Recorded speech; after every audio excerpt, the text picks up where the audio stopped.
Hey, I'm having one of them days where I get a little depressed. And so I'm going to talk cervical cancer with you guys. For those of you who don't want to hear it because it's way too depressing, too scary, and too sad, maybe. I don't know. But I was reading on a cervical cancer website where a young lady who had had a radical hysterectomy like I had. And I don't know what country she lived in, but she didn't want to go for her 3 month checkups because she just wanted to be done with it. She was embarrassed by it and everything because 98 I think percent or 99% of cervical cancer is caused by the HPV virus. Now, that is a sexually transmitted disease virus that most people my age and under have if they've ever been sexually active with more than having more than one sexual partner or their partners having more than one sexual encounter. But anyhow, this time of year is kind of hard for me, I guess. It's my really very first anniversary of not a 1 year anniversary of my operation, my the big operation, but it's it's very it's coming up on the when I first heard the word cancer in relation to what was going on with my body, and that was bleeding. Bleeding after I'd already went through menopause. Now that you don't usually do. Um, the very first sign of this whole thing started in January of 2018 when after this is rated R, so some of you just if you can't hear it, it's medical, but it's also the truth and how things happen. When me and my husband had a sexual intercourse, afterwards I bled a little bit. Well, that alarmed me because I'd never done that before, and I um, looked it up on the internet, and they said, well, maybe we should have used some lube, more lubrication, or whatever, and I might have, it just may have been, a scratch or something. I don't know, abrasion. So I let it go. And I remember talking to my daughter in law later on in the month of January, or, because we were at the place to get a new cell phone. And anyhow, I was telling her about it. She's an RN, a nurse. I wouldn't have been talking to her about it if she hadn't been. And I assured her then that if it happened again, I would definitely go to the doctor and see what was going on. Well, February went by and nothing happened. And then comes March 3rd. And my husband was in bed.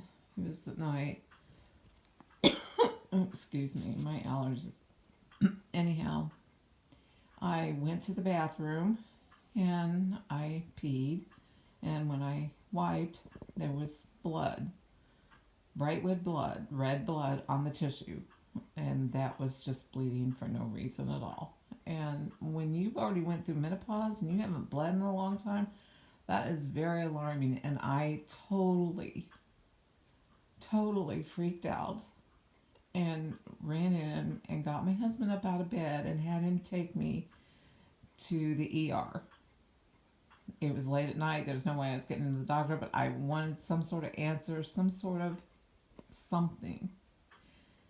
And I went into the ER, a smaller hospital.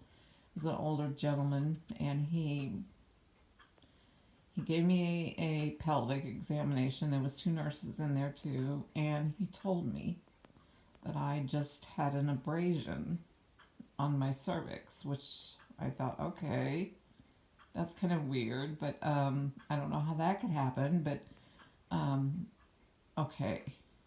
And I remember he just left and made me think that there was nothing wrong.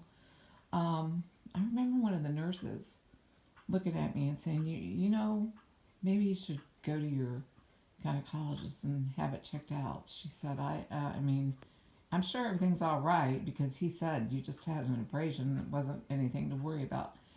And no, I listened to that doctor and just went about my daily life, my husband and I. And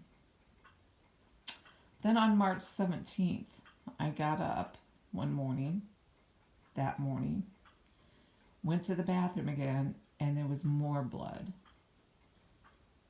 And again, I told my husband, this isn't right. This is not right. There's not an abrasion. There can't be just an abrasion. That's ridiculous. You don't bleed. Anyhow, so we went, that was a Sunday or Saturday, I can't remember. I think it was a Sunday. We went to the ER again, only to a bigger hospital. And I was there for a better part of the day. And again, a woman doctor and a man doctor, both. They didn't even want to look and give me a pelvic examination or do anything. They again wanted to just say, well, you have an abrasion. So just let it heal. You haven't let it heal yet from when you had it before. And by that point, I'm like, I didn't do anything to get an abrasion on my cervix. I've never heard of such a thing. And I said, I really wish you would call OBGYN. And I have a woman one. I have two of them, a regular one and an oncologist, OBGYN. And she ordered a ultrasound, an internal one and an external one. And it was kind of painful, bled a lot. And they found a cyst on one of my ovaries. Whatever, a little bitty cyst. They really weren't worried about that, but they, what they did tell me is they said that I had a thickening of my uterine lining, which at my age meant, for the most part, I probably have cancer in my uterus. And I'm at that point freaking the hell out. I'm sorry, excuse my language. My husband wasn't in the room at the time when he told me this, and I am totally upset, freaking out. And they make an appointment. I made an appointment that day with my OB/GYN for a few days later in March. And anyhow, I went in for that appointment with her. My husband went with me. I was very scared and didn't know what to do. She said in the office there, she gave me a pap smear, and she said, well, let's do the biopsy on your uterus. And she said, it's really not unusual to have a thickening of your uterus, and that doctor should have never, ever said that to me. Well, he did say it to me, and I couldn't get it out of my head. So, oh my gosh, that biopsy in her office was so painful. I can't tell you how bad it was. She had to stop at one point, and I was really bleeding heavily by that point all over everything, and walk out of the room and give me time to just settle down because I was crying so bad and I was so upset and I hurt so bad. That test, it was like she took something up there and was scraping on the side of my uterus, and it's nothing like a pap smear at all. Oh my God, it was so painful. My husband was holding my hand, and I think I put indents in his hand. It was worse than labor, I think. Anyhow, so I waited for the results of that. It was excruciating wait, 2 weeks. And I got the results back, went in, talked to my doctor. She told me that those were negative, and I was so happy that she did say, but my pap smear came back a little wonky. Yeah. So that's when she started talking about the HPV, um, and that I had HPV cells, virus showing up in my pap smear, and she wanted to do a colposcopy. Um, and she scheduled that. That took place probably in April, but I mean, all these things took like every 2 weeks, every 2 weeks. Every 2 weeks it was horrible. And okay, fine, let's do a colposcopy. I've had dysplasia in the past and had that taken care of with cryosurgery. That was way back in the day when I was like 30, and nothing ever. Anyhow, so the colposcopy, the day that was scheduled, I wasn't really that scared. I'd already had one of them before when I had the dysplasia. So it's different now, though, because you could see them on a little TV and kind of watch them and everything like that. It's kind of weird. But my husband was, again, sitting in the room with me, and it really didn't hurt at all. She even did a scraping of the inside of the cervix that leads up to the uterus, and looked at my cervix very close, and there was an abrasion on my cervix. Definitely there was abrasion on my cervix, but that was cancer. It wasn't an abrasion. That was the cancer, apparently.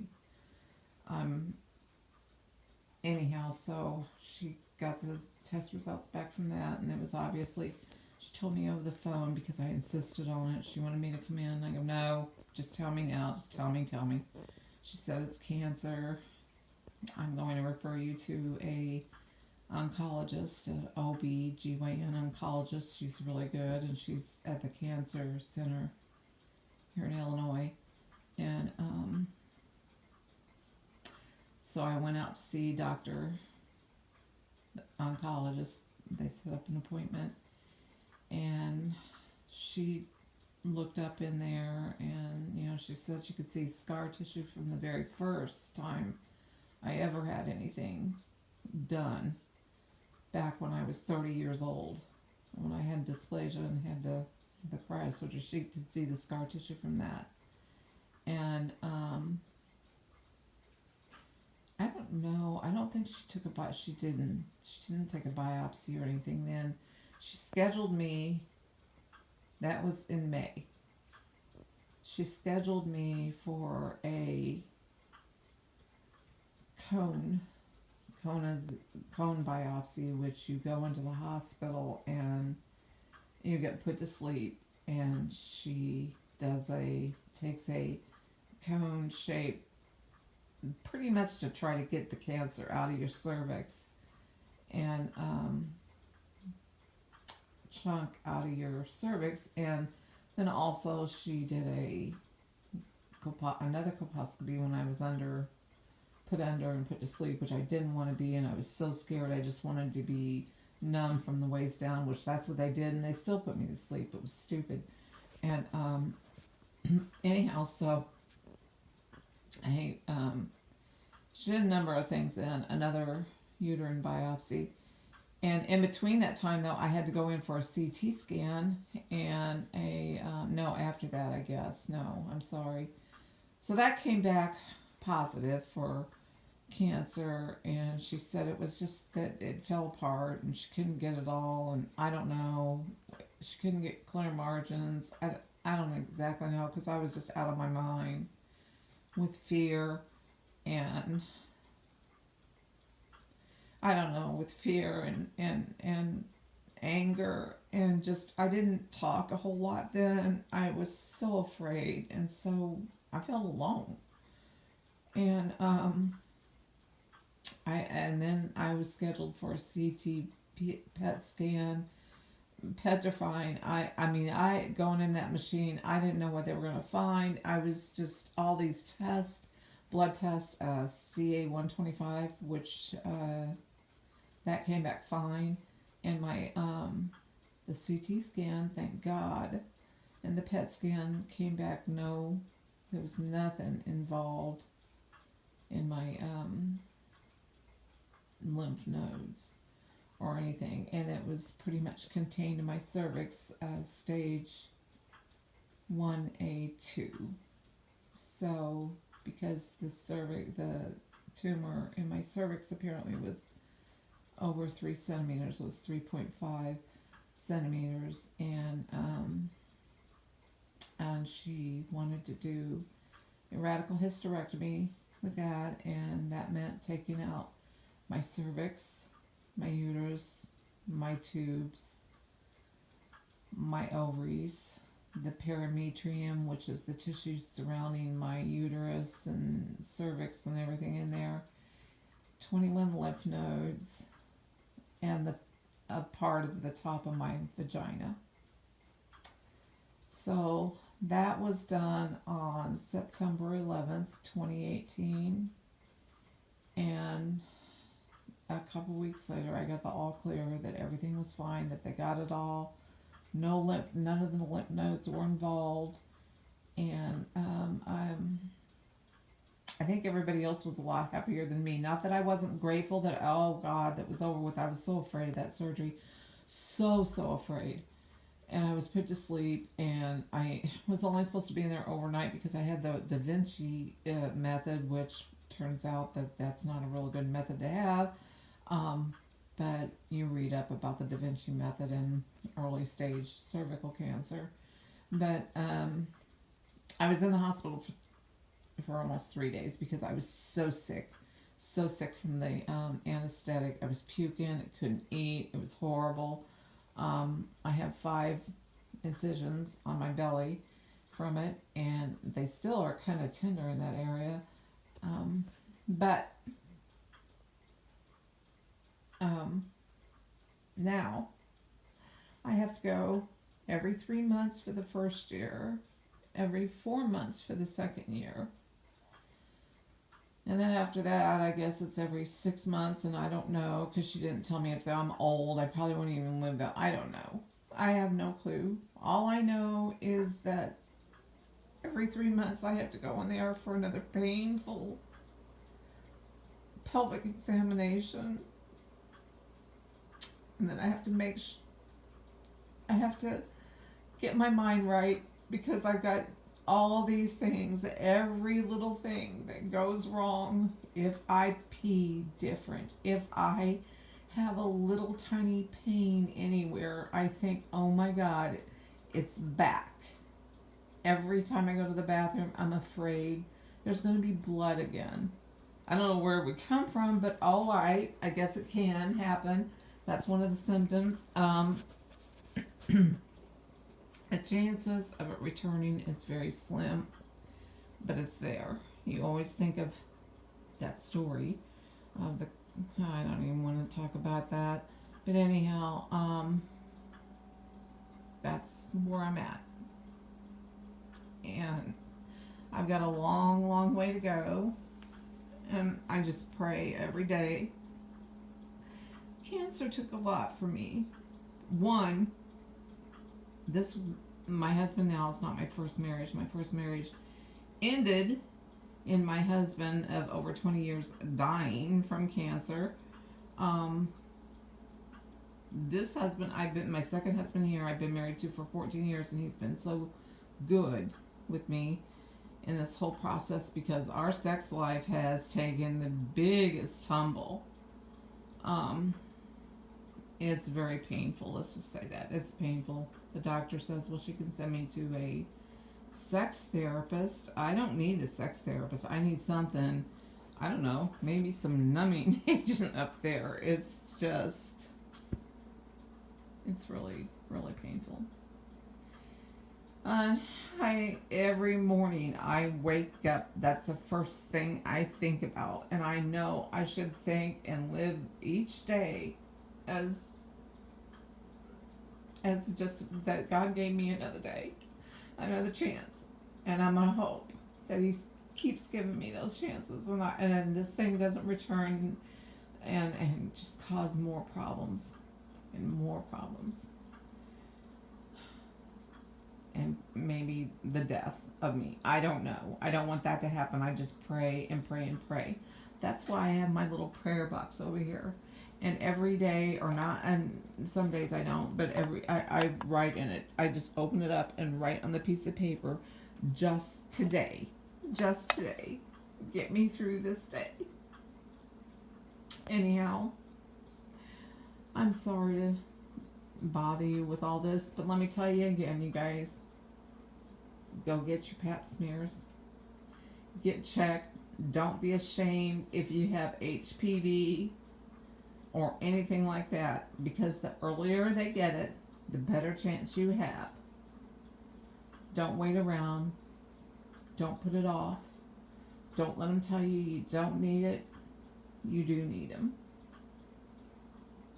So if anybody listens to this, if I can just let one person walk away with this and go and get a pap smear, or have their daughters and their sons have the shots that stop them from getting the HPV virus, do it. If they're still young enough to do it. I don't know what the age limit is on it, and you can look it up. I don't even know. My one granddaughter, right up there, her mom's got her the shot. And I'm so happy. I'm harping on my others to get it done too. And hopefully they will. Okay, I've depressed everybody today, including myself, and probably my husband if he listens to this. And anyhow, you all have a good weekend. Thanks for listening.